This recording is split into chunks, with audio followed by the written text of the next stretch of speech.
All right, everyone, we are live. Hello, I'm Dr. Robin Berzin here at our center in New York City for Parsley Health, and we are doing a weekly Facebook Live series on biohacking. Biohacking has become a subject that's super interesting to me and near and dear to my heart as I've been trying out many different biohacks, and something I've realized through talking to different people is that biohacking sounds scary and weird and inaccessible to most people and sounds like something that you have to be like a super optimizer to do. And the big takeaway is that we are all biohacking all the time.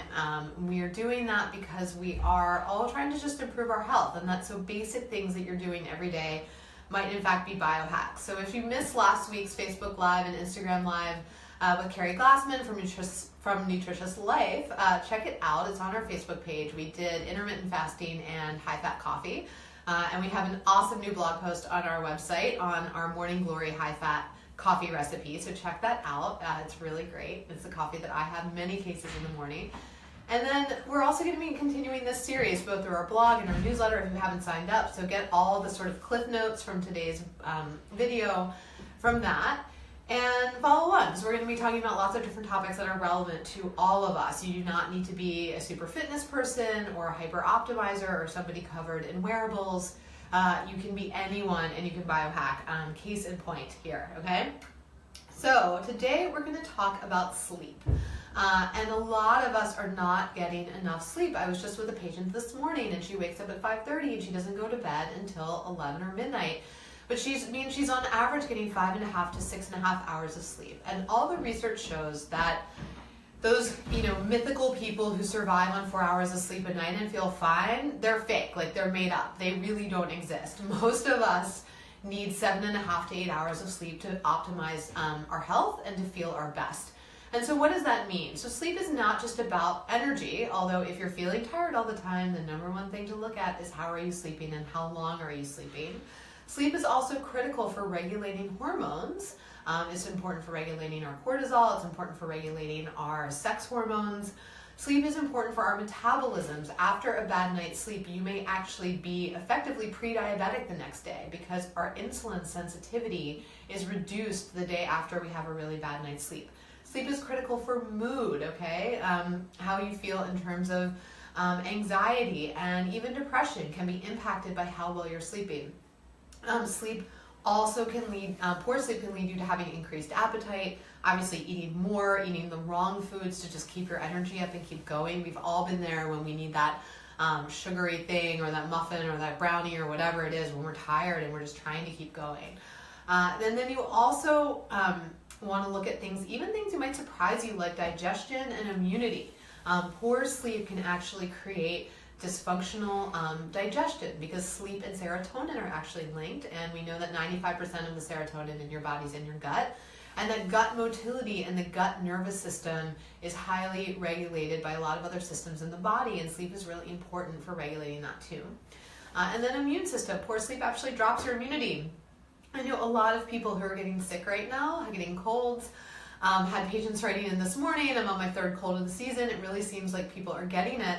And not getting enough quality sleep actually depresses immunity. So, how should we be sleeping? What is the way to sleep so that you feel better and optimize your health? And this is what makes sleep actually my favorite biohack and the one that we all should be hacking all the time, because in today's world where we're surrounded by electric light and we are looking at screens and we are go and we are drinking caffeine, we are all suffering from poor quality sleep. Add in medications, various medications, especially stimulants, of course. The Ritalins of the world, those can really affect your sleep, and a lot of people are on those. We are really messing with a natural sleep rhythm, and that is really affecting our lives and our moods and our ability to be effective and our ability to be focused and our ability to just enjoy ourselves, not to mention weight, immunity, digestion, all the things that I just went through. So, how do you hack your sleep?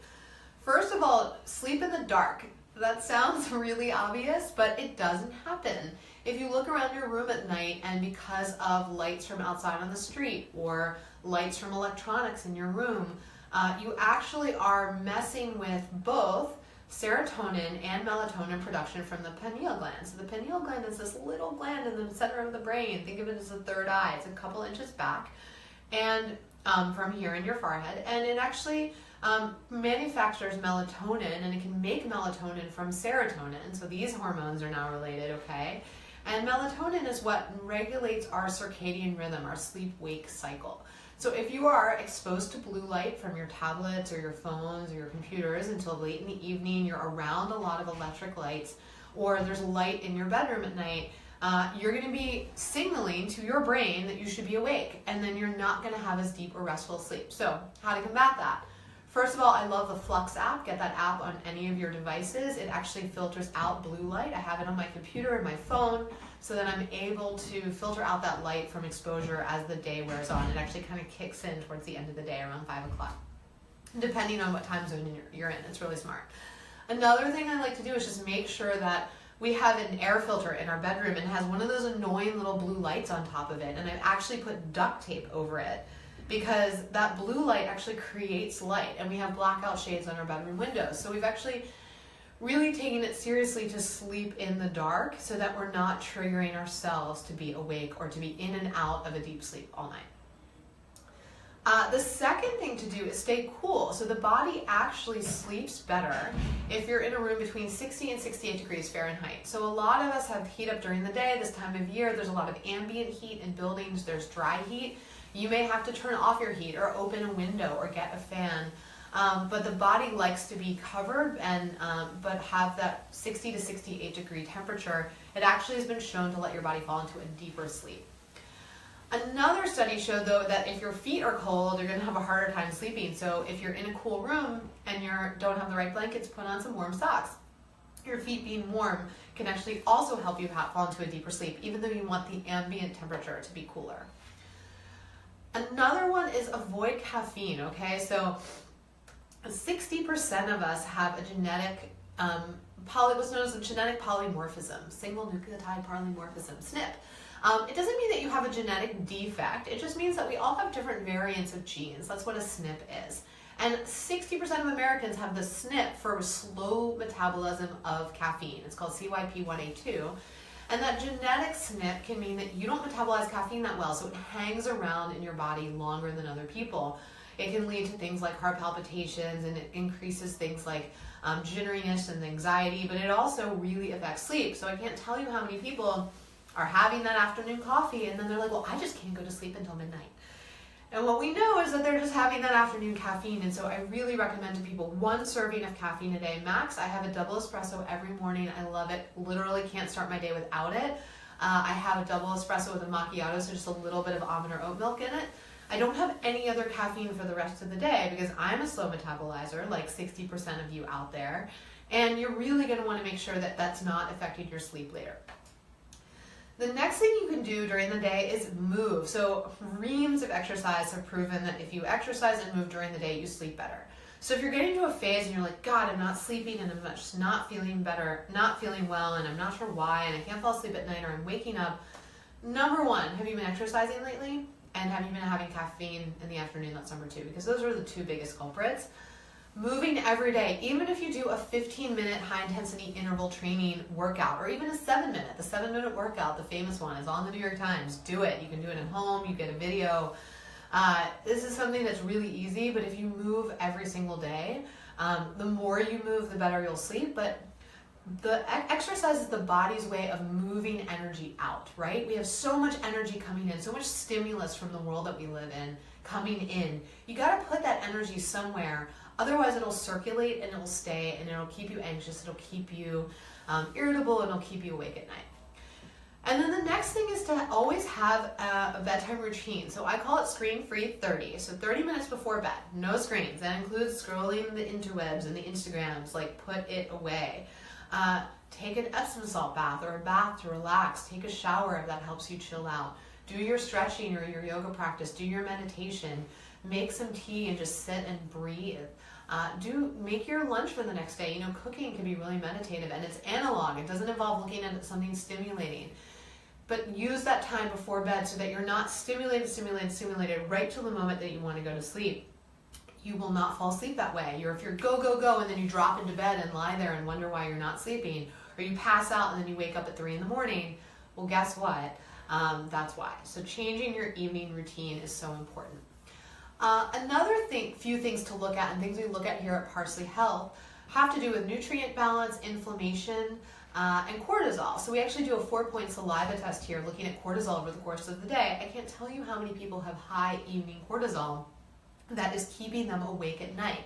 A quick hack for your cortisol is if you're going to bed after 11 p.m., you are probably staying awake for this evening cortisol spike. Think about that witching hour, that midnight energy that some people get. Between 11 and 12 for most people, they get a little bit of a cortisol boost, and cortisol can keep you awake. That's your main stress hormone. So what you want to do is go to bed before that. It can be game-changing for people. I kid you not, game-changing. To go to bed at 10 instead of 10:30, or 10:30 instead of 11. Sometimes it's just moving it back. But that 10 p.m. mark, I promise you, if you're sleeping 10 p.m. to 6 a.m., you may have a completely different sleep. You may have deeper sleep, longer sleep, more solid sleep, go into more full, complete sleep cycles. A lot of people, because they're going to bed too late, end up having a more disrupted sleep, a more less complete sleep. And if you're just at 11 to 7, you could wake up feeling exhausted, whereas 10 to 6, you could wake up feeling great. So try it. That's a great experiment to run on yourself. And then the last hack that I have is my favorite, life hack, I swear to God, supplements, is magnesium. Magnesium glycinate, not magnesium citrate, which will make you poop, not magnesium oxide, which will also make you poop. Make sure people say, oh, it says magnesium chelate. All that chelate means is they have the magnesium ion attached to something else. The question is, what is that something else? So you really got to read the fine print on the back. parsleyhealth.com/store. If you go to our store, you'll see our magnesium. It's the magnesium I take every single night. I take 2, which is 200 milligrams.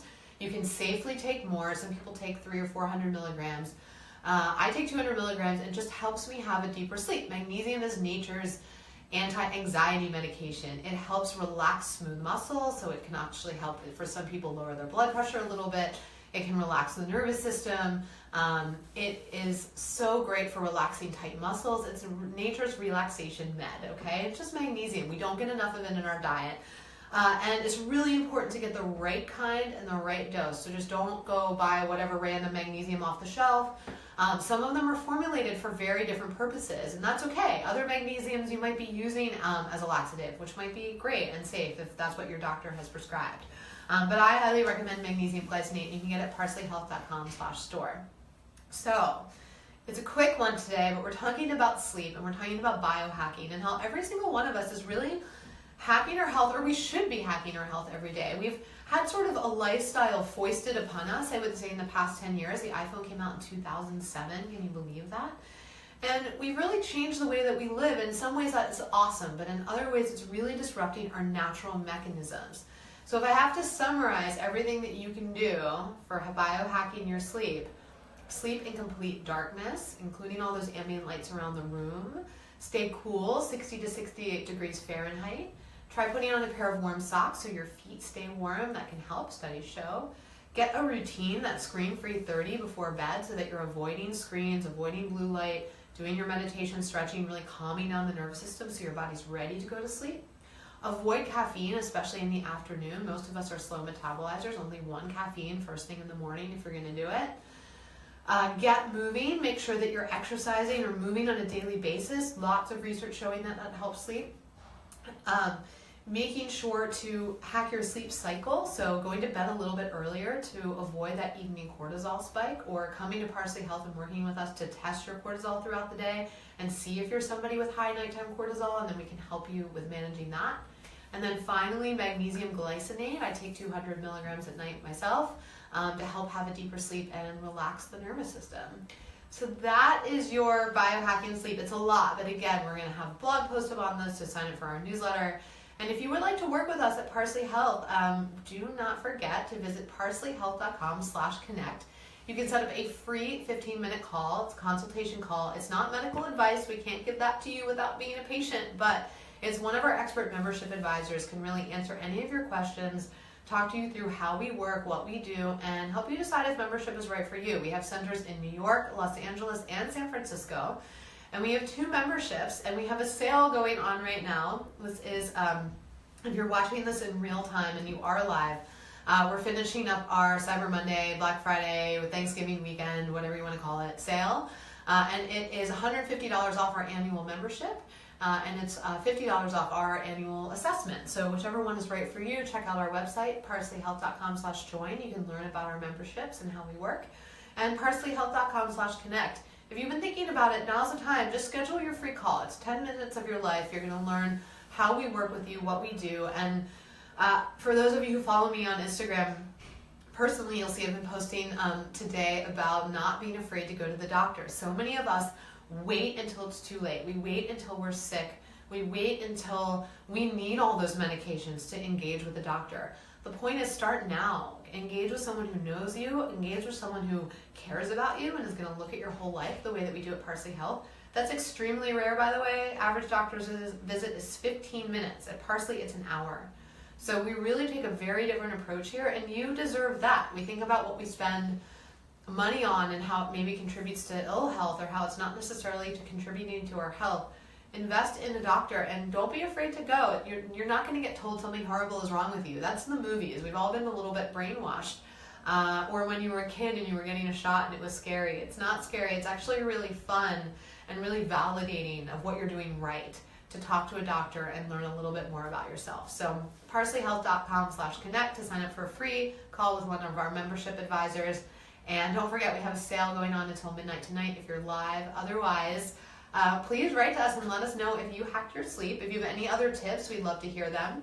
And hopefully this little biohacking sleep session is helpful and you guys dream beautiful, deep dreams tonight. All right, bye.